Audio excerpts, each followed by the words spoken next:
नमस्कार दोस्तों, स्वागत है आपका फ्यूचर पीसीएस में। 1 से लेकर 7 सितंबर तक की जितनी भी न्यूज़ हमने पढ़ी है पिछले हफ्ते, उनको क्वेश्चन फॉर्म में करेंगे। और ये वीडियो तो कल ही डालनी थी, लेकिन कुछ मेडिकल इशू की वजह से मुझे जाना पड़ा, तो ये वीडियो बंद तो गई थी, ये क्वेश्चन बन गए थे, लेकिन ये वीडियो अपलोड नहीं हो पाई थी। तो आज के दिन 1 से 7 करेंगे, और कल जो है वो 8-9 की जो खबरें हैं वो हम लोग कवर करेंगे। तो बीच में ये डिस्टरबेंस होने से कुछ ब्रेक हो गया है हम लोग की सीरीज़, लेकिन आगे कंटिन्यू रहेगी ऐसा उम्मीद करते हैं। तो चलते हैं पहली न्यूज़ की तरफ। तो बहुत डिटेल नहीं जाएंगे क्योंकि ये न्यूज़ हमने पढ़ चुके हैं पहले ही, तो बस इसका क्वेश्चन करेंगे लगातार। तो पढ़ते हैं। भारतीय नौसेना ने दूसरी अरिहंत श्रेणी की पनडुब्बी आईएनएस अरिघात हाल ही में कहाँ शामिल की है? तो नाम याद रखना है, आईएनएस अरिघात ये विशाखापट्टनम में शामिल की है। हाल ही में भारतीय अक्षय ऊर्जा विकास संस्थान इरेडा को अंतर्राष्ट्रीय क्रेडिट BBB दीर्घावधि में और A3 अल्पावधि में मिली। याद रखना है कि इरेडा को अंतर्राष्ट्रीय क्रेडिट मिला है। अंतर्राष्ट्रीय क्रेडिट एजेंसी S&P, ये जो देने वाली कंपनी है इसका नाम है S&P, ठीक है, लिमिटेड द्वारा ये रेटिंग जारी की गई है। इरेडा वर्ष 1987 में स्थापित एक गैर बैंकिंग वित्तीय संस्थान NBFI है, और एक सार्वजनिक लिमिटेड सरकारी कंपनी है जो नवीकरणीय ऊर्जा मंत्रालय के प्रशासनिक नियंत्रण में एक मिनी रत्न प्रतिष्ठान है। तो ये ध्यान देने वाली बात है कि ये तीसरा कथन तो सही है कि इसकी स्थापना 1987 में हुई है तथा ये एक NBFI है, लेकिन जो चौथा कथन है कि ये एक मिनी रत्न प्रतिष्ठान है, तो ये एक नवरत्न है, ठीक है। इरेडा एक नवरत्न प्रतिष्ठान है, तो चौथा गलत हो जाता है। तो इस हिसाब से हमारा ऑप्शन ए सही हो जा रहा है, ठीक है। चलते हैं अगले प्रश्न पे। शिक्षा मंत्रालय ने राष्ट्रीय शिक्षा नीति 2020 के परिकल्पित अंतर्राष्ट्रीयकरण के लक्ष्यों को साकार करने की दिशा में एक बड़ा कदम उठाया है। ब्रिटेन के साउथहैम्पटन विश्वविद्यालय से एक आशय पत्र हस्ताक्षरित हुआ है जो भारत में अपना पहला कैंपस स्थापित करेगा। तीसरा कथन है, साउथहैम्पटन विश्वविद्यालय को विश्व स्तर पर 100 शीर्ष उच्च शैक्षणिक संस्थानों में स्थान दिया गया है। तो ये तीनों ही कथन सही है, तो हमारा ये सही हो जाएगा। याद रखना है हमको क्या, कि ये ब्रिटेन का एक साउथहैम्पटन विश्वविद्यालय, इसने एक आशय पत्र हस्ताक्षर किया है, यहाँ पे अपना एक कैंपस खोलेगा, ठीक है। पिछली बार ऐसा ही ऑस्ट्रेलिया का यूनिवर्सिटी जो डिकेन थी, उसने गुजरात में कैंपस खोला था, तो उसके बारे में सीधा प्रश्न आ गया था एकदम। तो ये संभावना बनती है कि इस तरह के प्रश्न आ सकते हैं। चलते हैं अगले प्रश्न की तरफ। तो महिला बाल विकास मंत्री कई दिन से रट रहे हैं, ये अन्नपूर्णा देवी, ठीक है। इन्होंने शी बॉक्स पोर्टल लॉन्च किया। जानते हैं हम लोग ये क्या है शी बॉक्स पोर्टल। अगले कथन पे चलते हैं। इस पोर्टल का शुभारंभ 29 अगस्त 2024 को हुआ है। इसे महिला एवं बाल विकास मंत्रालय ने कार्यस्थल पर यौन उत्पीड़न शिकायत दर्ज करने के लिए, निगरानी के लिए बनाया। तो ये भी सही है, ये भी सही है, 1 2 3 सही है। महिला एवं बाल विकास मंत्रालय का गठन 2006 में किया गया था। ये चारों कथन सही है, ठीक है। याद रखेंगे कि इनका गठन 2006 में, 80 के दशक में ये एक विभाग था, ठीक है। इसके बाद शायद 1984 में, और ये 2006 में, ये याद रखना है कि कब ये मंत्रालय बना है, ठीक है। ये एक बार पूछा हुआ प्रश्न है कि महिला और बाल विकास मंत्रालय एक मंत्रालय के रूप में कब गठित हुआ, तो 2006 में गठित हुआ है। चलते हैं अगली खबर की तरफ। प्रधानमंत्री नरेंद्र मोदी ने किस राज्य के पालघर में लगभग 76,000 करोड़ रुपए की लागत वाले वाढवन इसका नाम है, वाधवन बंदरगाह की आधारशिला रखी है? तो ये हमारा महाराष्ट्र है, ठीक है। अभी एक विवाद हुआ महाराष्ट्र में, एक शिवाजी की मूर्ति बनी थी जो एकदम समुद्र के किनारे थी, तो उसमें क्या हुआ है, वो क्षतिग्रस्त हो गई है, तो काफ़ी विवाद का विषय रहा। तो महाराष्ट्र में इस वाधवन बंदरगाह की आधारशिला रखी गई है, प्रधानमंत्री ने रखी है। चलते हैं अगले प्रश्न की तरफ।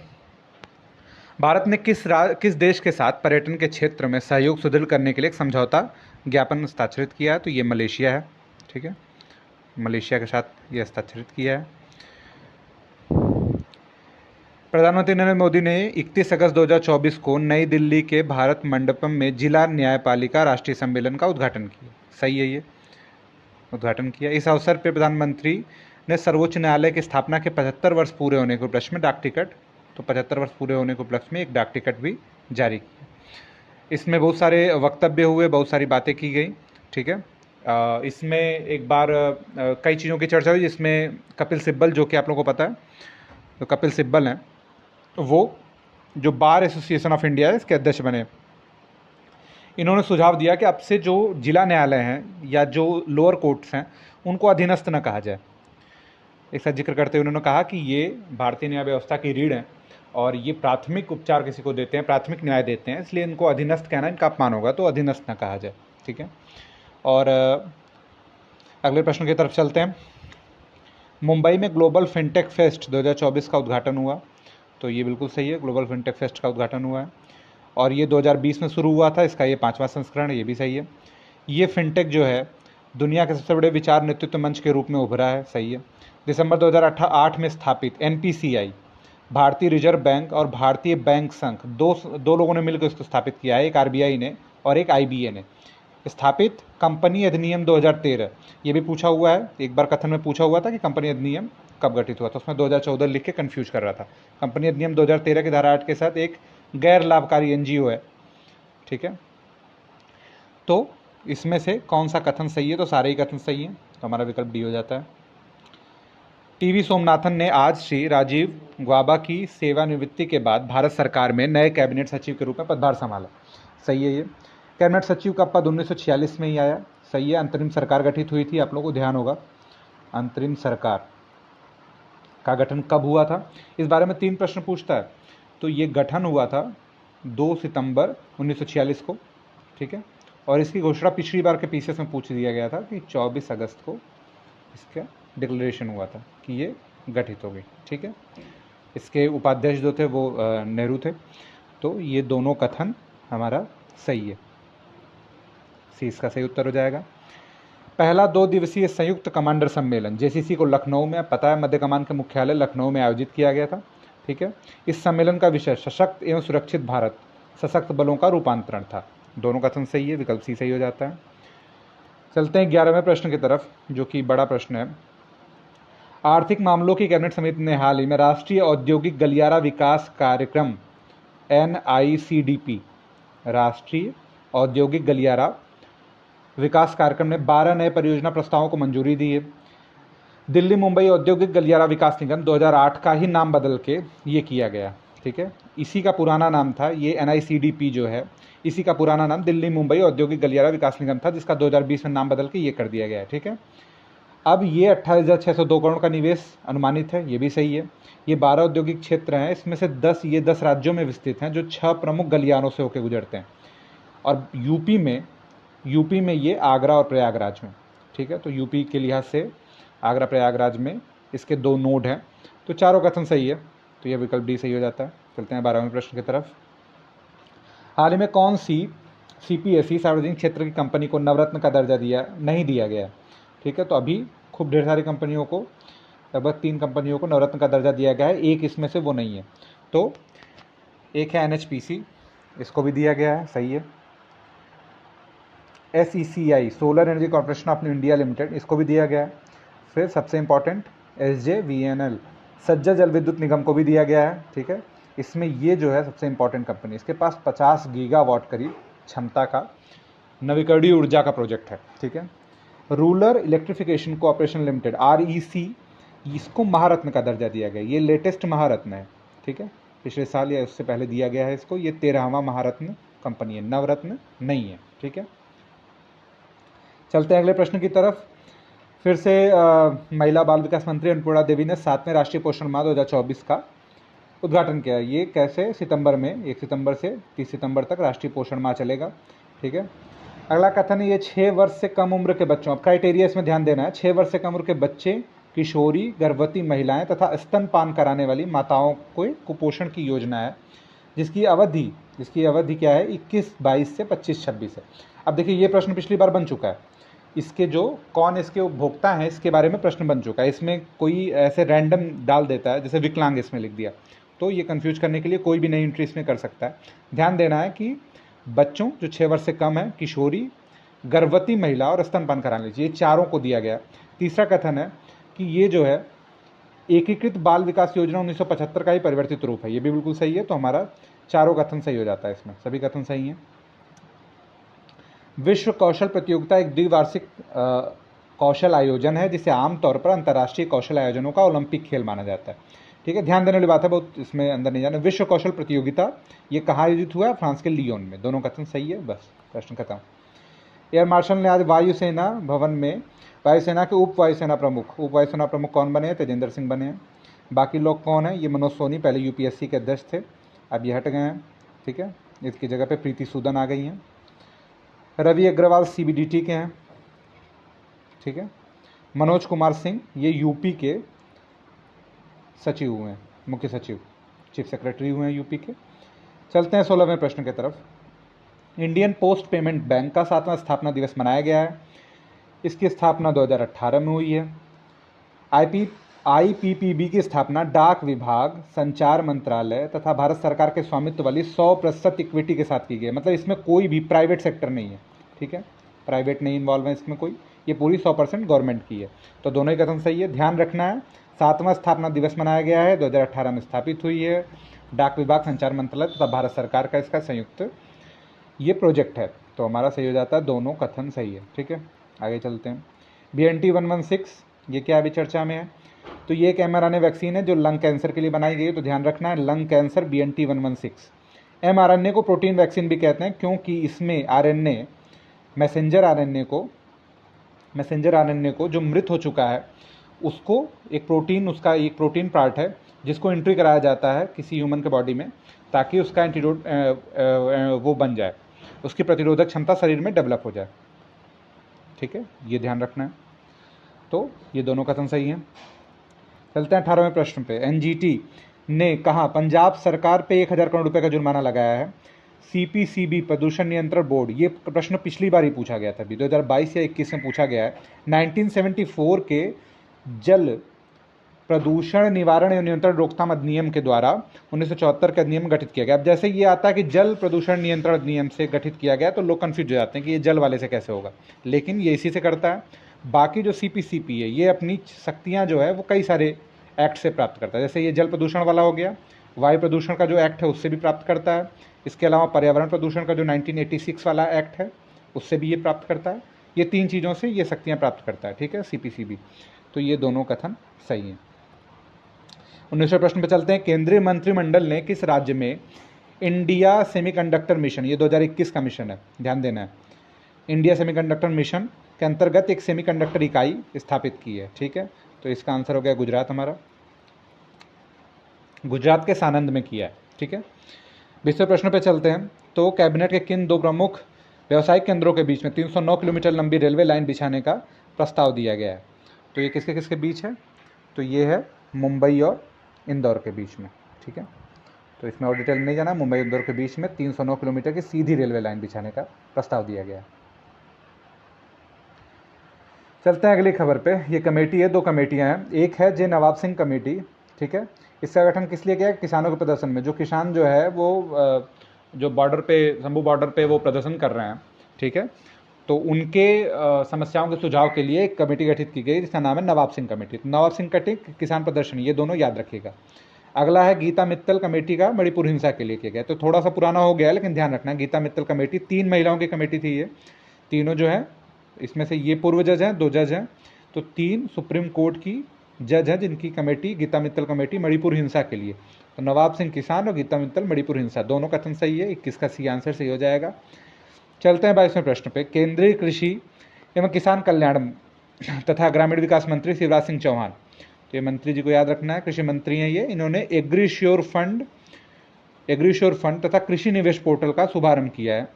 और कहाँ किया है? तो ये नई दिल्ली इसका आंसर है।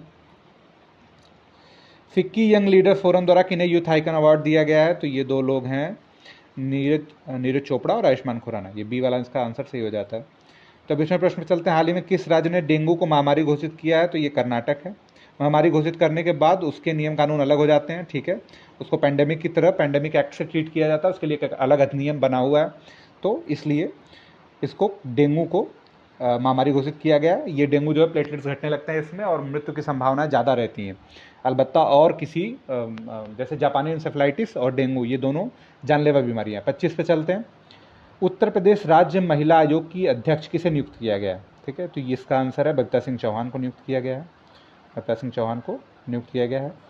बाकी लोग कौन है? अभी गीता मित्तल हम लोग चर्चा कर चुके हैं। प्रीति सूदन यूपीएससी की चेयरमैन बनी है, ठीक है, महिला चेयरमैन बनी है। सुजाता सोनिक, ये इंपॉर्टेंट हो गए, महाराष्ट्र की पहली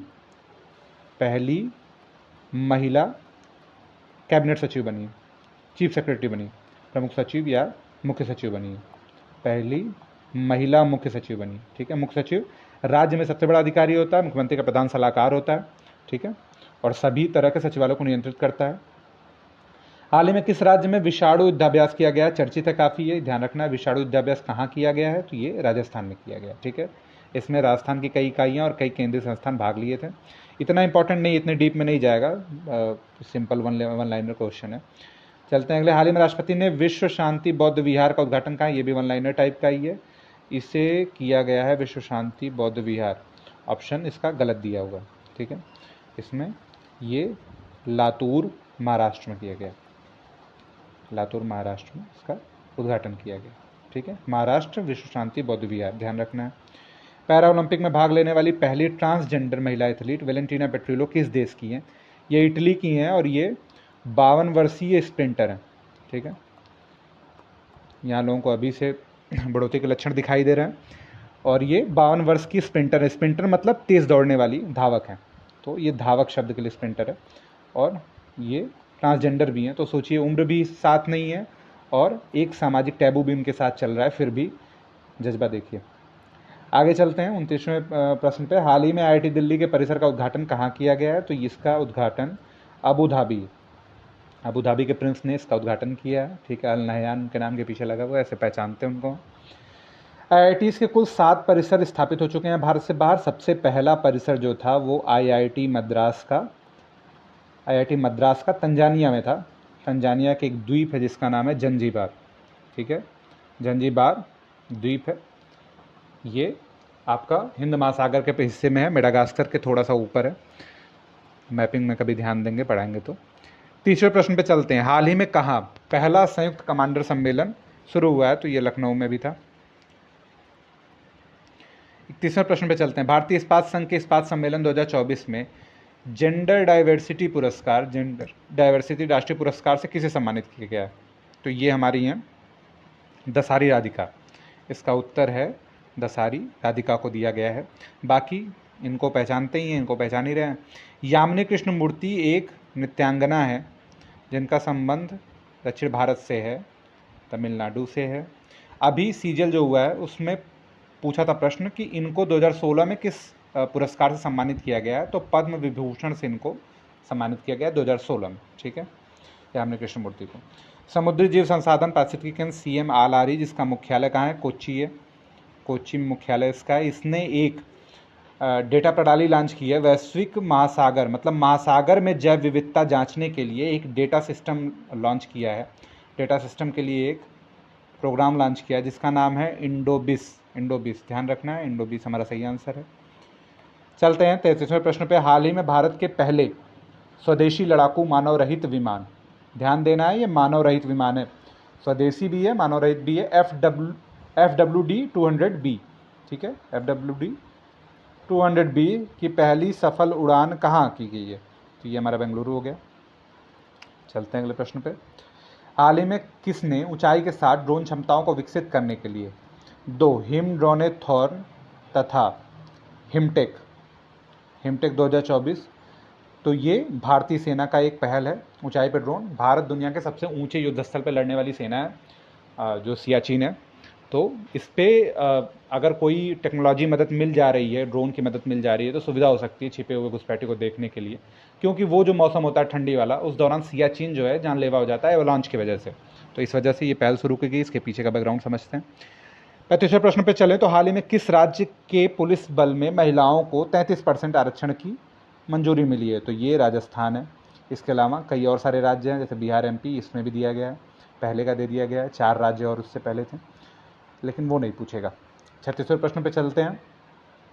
यूरोपीय संघ के पूर्व ब्रेग्जिट वार्ताकार मिशेल बर्नियर, नाम याद रखना है, इंपॉर्टेंट कंट्री है। भारत फ्रांस काफ़ी गहरे रणनीतिक साझेदार हैं, डिफेंस पार्टनर हैं, बेहतर डिफेंस डील करते हैं बड़ी बड़ी, तो इसलिए फ्रांस भारत के लिए इंपॉर्टेंट कंट्री है, वैसे भी दुनिया में इंपॉर्टेंट कंट्री है। मिशेल बर्नियर जो हैं वो PM हुए हैं, कहाँ के?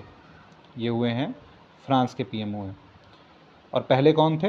तो उनकी जगह इमैनुअल मैक्रोन थे, ठीक है, उनकी जगह पे ये हुए हैं। 37वें प्रश्न पे चलते हैं। हाल ही में इंडिया यूएसए संयुक्त सैन्य अभ्यास युद्धाभ्यास आज ही से शुरू हुआ है, ये राजस्थान से शुरू हुआ है, ठीक है, राजस्थान इसका सही आंसर है। हाल ही में प्रधानमंत्री नरेंद्र मोदी ने किस देश में इन्वेस्ट इंडिया कार्यालय की स्थापना की है? काफ़ी ढेर सारी न्यूज़ हमने डिस्कस की थी, सिंगापुर में ये हुआ है। तो ब्रुनई सिंगापुर की यात्रा पे थे, वहाँ पे इन्वेस्ट इंडिया कार्यालय। अब क्यों ये किया गया? क्योंकि भारत में जितनी एफडीआई आती है उसमें एक बड़ा हिस्सा सिंगापुर से आता है, ठीक है, सिंगापुर से आता है, और ये पहले स्थान पे भी है। भारत में एफडीआई निवेश में सिंगापुर पहले स्थान पे है तथा छठवां बड़ा भागीदार देश है, व्यापारिक भागीदारी में छठवां स्थान है, क्योंकि एफडीआई ज़्यादा आता है और वहाँ पे लगभग 65,000 भारतीय पेशेवर नौकरी कर रहे हैं, ठीक है, और इतने लगभग प्रवासी हैं, ठीक है, तो एक बड़ी संख्या रहती है। भारत का डायस्पोरा वैसे भी बहुत बड़ा है, तो हर देश में मिल ही जाते हैं। हाल ही में किस देश में अरब जगत का पहला परमाणु ऊर्जा संयंत्र स्थापित किया गया है? अरब जगत का पहला परमाणु ऊर्जा संयंत्र स्थापित किया गया। अरब जगत मतलब जो अरब पेनिनसुला है, प्रायद्वीप है, उस पर जितने देश हैं, 7-8 देश हैं, उनमें जो है टेक्नोलॉजी में वैसे ही वहाँ अगर देखा जाए तो यूएई सबसे आगे है, इनोवेशन में, महिला को छूट देने में, सामाजिक सुधार में और चीज़ों में, तो काफ़ी प्रोग्रेसिव प्रिंस है वहाँ के। तो यूएई में ही पहला परमाणु ऊर्जा संयंत्र स्थापित किया गया है अरब जगत का।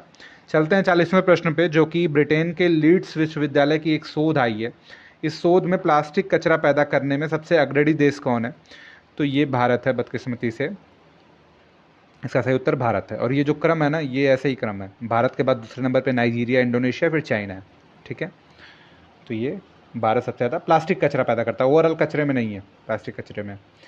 चलते हैं अगले प्रश्न पे। 41वां प्रश्न है, पंचायती राज मंत्रालय ने किसके साथ सामाजिक परिवर्तन प्रणाली को मजबूत करने के लिए आशय पत्र पे हस्ताक्षर किया है? तो ये यूनिसेफ है, इसका आंसर यूनिसेफ है, ठीक है।